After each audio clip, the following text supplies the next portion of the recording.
शेतकरी बंधूंनो, सेंद्रिय शेती करता जीवामृत तयार करणे. जीवामृतासाठी देशी गायचं किंवा बैलाचं गोमूत्र ह्या ड्रामामध्ये 10 ते 15 लिटर गोमूत्र टाकलेला आणि 200 लिटर पाणी. याच्यानंतर आम्ही 1 किलो बेसन टाकलेला आहे आणि 1 किलो गुळ. याचं द्रावण तयार करून हा या पाण्यामध्ये टाकायचं. 1 किलोचं आहे हे मिश्रण. हे इथे टाकून ह्यानंतर हे चांगलं मिश्रण झाल्यानंतर मग देशी गायचं शेण, हे देशी गायचं शेण आपण 10 किलो मिनिमम टाकायचं आहे. देशी गायचं शेण पाहिजे किंवा बैलाचं.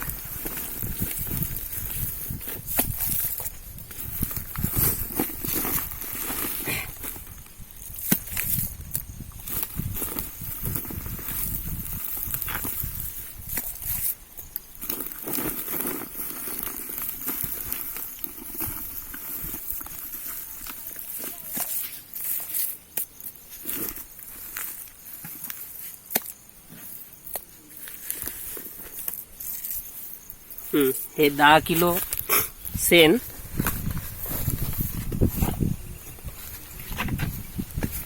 याचं थोडं पाण्यामध्ये मिसळून टाकायचं.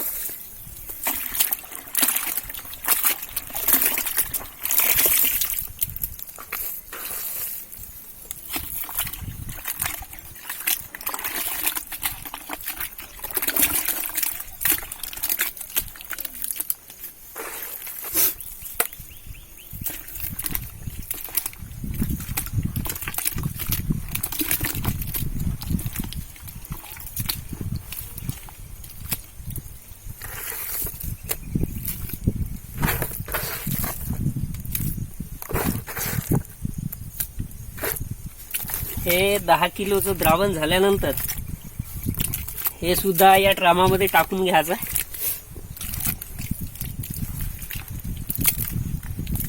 चांगलं मिसळून घ्या. हे असं थोडा एकजीव केल्यानंतर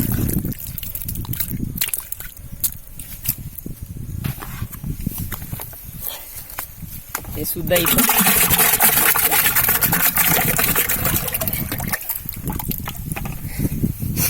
मिसळून घ्या.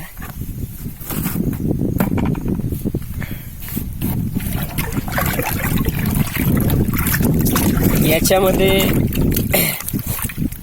10 ते 12 लिटर गाईचं गोमूत्र, 200 लिटर पाणी, 10 ते 12 किलो शेण गाईचं, 1 किलो बेसन आणि 1 किलो गुळ.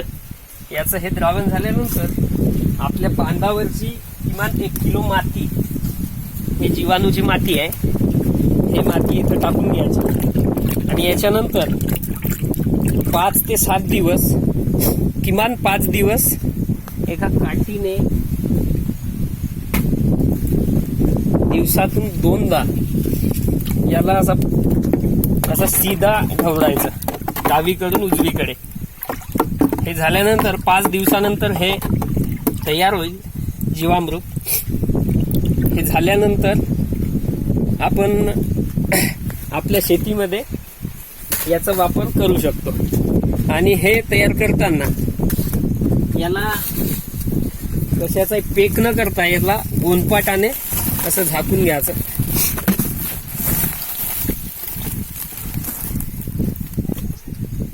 याला झाकून घ्यायचं असं. बस याला दिवसातून 2 ते 3 वेळा डावीकडून उजवीकडे ढवळायचं व आपल्या सेंद्रिय शेती करता याचा वापर करायचा. धन्यवाद. नमस्कार.